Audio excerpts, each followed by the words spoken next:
generally what the second and third quarters were obviously huge quarters for you guys. What did you think turned it there? What happened in those two quarters?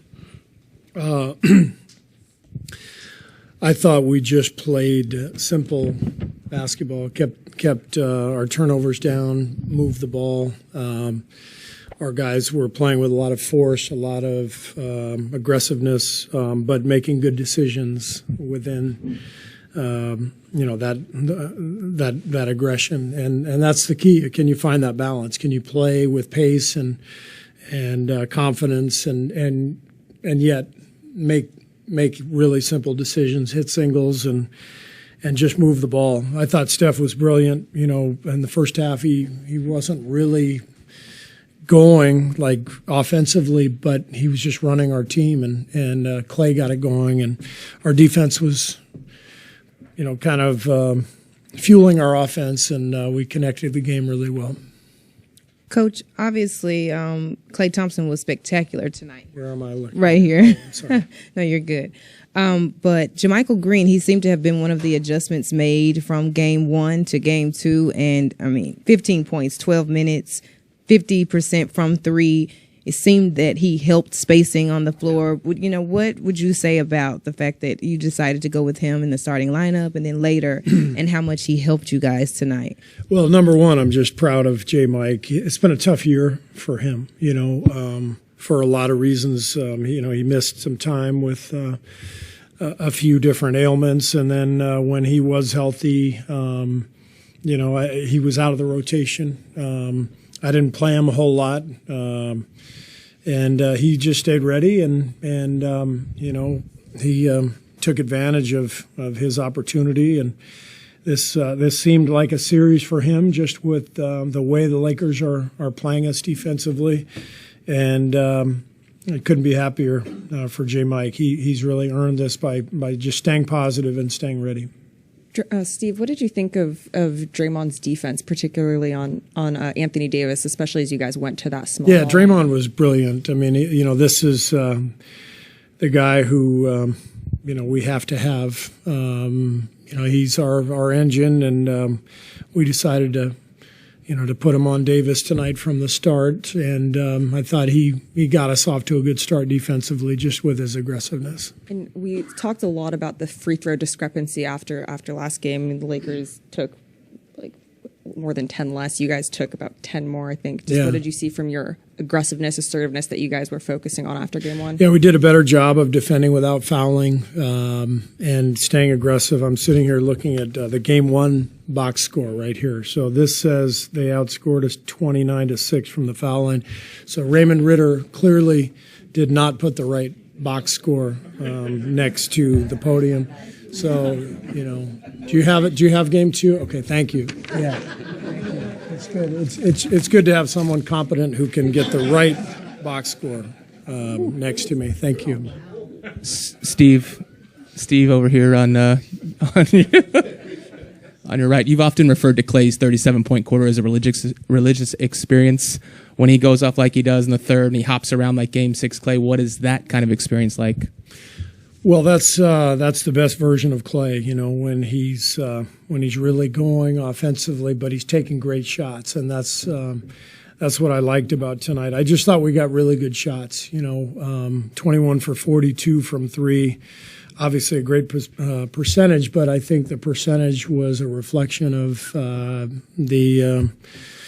the clean looks we were getting, and the fact that the guys weren't forcing anything. The ball was moving. They were just moving it to the open guy, and Clay obviously can get really hot, really fast, and it's more likely to happen when we're moving the ball like we did tonight.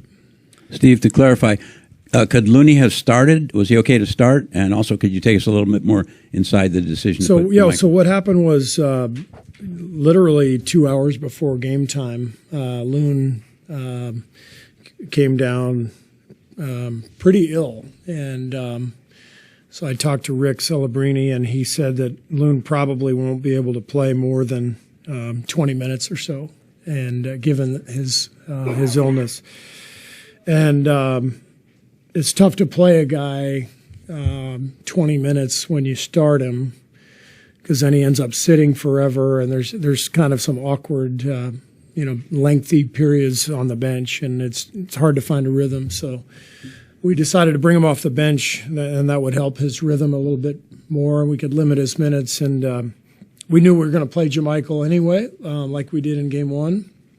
So we just decided to start Jermichael and get the floor spacing that he offers, and J. Mike was great. He knocked down some threes, and he's aggressive and athletic, and obviously played a great game. Hey, Steve, over here. Sorry, following up on Draymond, after Game 1, he said that he was disgusted with the way he played. Did you sense a difference in energy tonight with him, especially the way that was able to permeate to the rest of the team?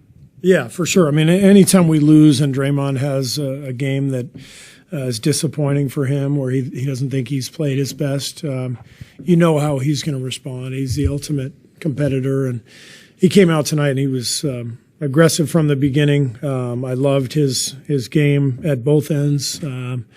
He rebounded, he defended, he got the ball moving. So Draymond was brilliant. Hey, Steve, another byproduct of Clay's big night, you got to rest everybody in the fourth quarter. The series is every other day. How big is that, just being able to rest your veterans? Yeah, I mean, we didn't play anybody more than, I think Clay played 31 minutes. That was it was tops on the team, so it's good for us to not have anybody else over 30 and keep Clay at 31. And given the nature of the game, they were able to do the same thing. Resting their guys in the fourth. I think both teams should benefit from that going into Game 3.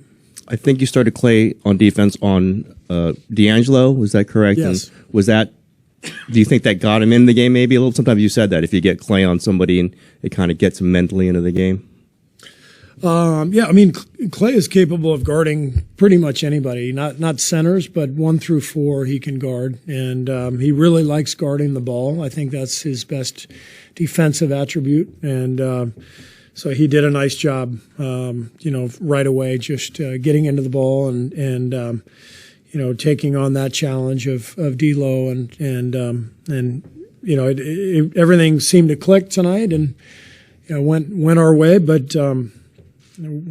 You never know how Game 3 is going to go, so we've got to be ready for whatever comes our way. And just given their lineup, did you sense that this Clay might be a guy to be able to spring loose in this series? Just they don't have an overwhelming amount of wing defenders over there.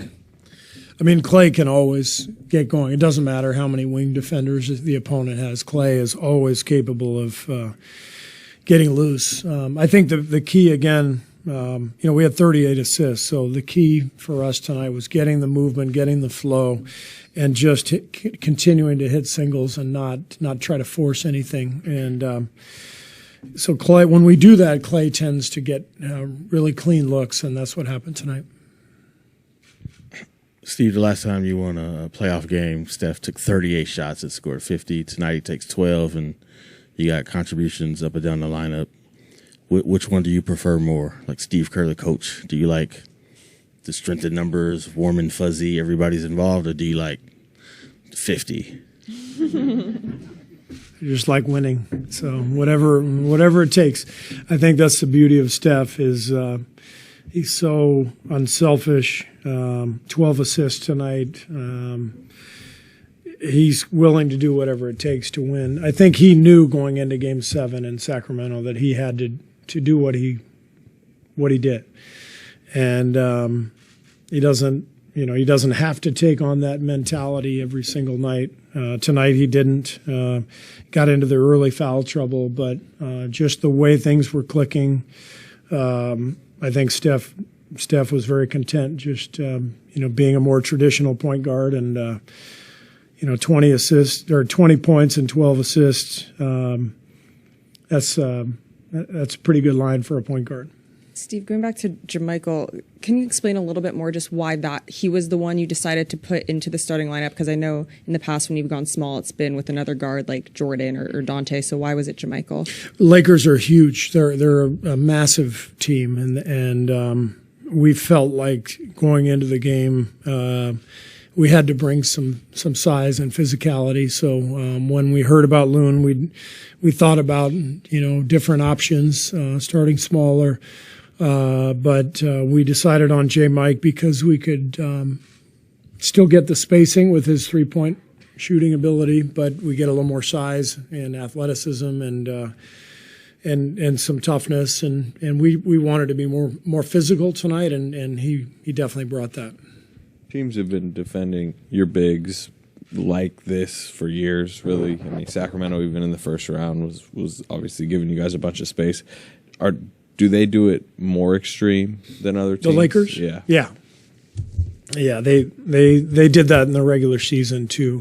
They basically they'll pick certain guys and just not guard them and just pack the paint. So that's and they're great. They're one of the best defensive teams in the league. So they know what they're doing, and they have a plan, and we have to counter that. It's part of that. Like Draymond was just kind of, aggressive, straight lining to the rim at times. Is that part of it? Like there just needs to be more emphasis on your big scoring? Well, if we can get a little more spacing, then there's more lanes, more driving lanes for Draymond and for everybody else. So I think that's that was the idea with JaMychal. It's just he's going to be out at the 3-point line, and you get a little more space. And Draymond was locked in from the beginning, wanted to be aggressive, and had a little more room to attack. Coach, when Jared Vanderbilt is guarding Steph, the angle of the screen seems like doesn't be working, especially when Steph is off the ball. Did you discuss this with your assistant coach, change these angles to have another option for Stephen? When who's guarding Steph? Jared Vanderbilt. Vanderbilt? Oh, yeah, Vanderbilt, yeah. Yeah. I mean, they're doing a really good job with Vanderbilt and Schroeder on Steph. They're both excellent defenders. And they're kind of doing what we tried against Sacramento, to stay on top of the shooters, and it makes sense. Obviously our shooters between Steph and Clay and Jordan, are really potent. So you try to take them off the 3-point line, and then it's our job to try to figure out ways to free them up so they can get to the 3-point line, and that's kind of the chess match that's going on. Great. Thanks.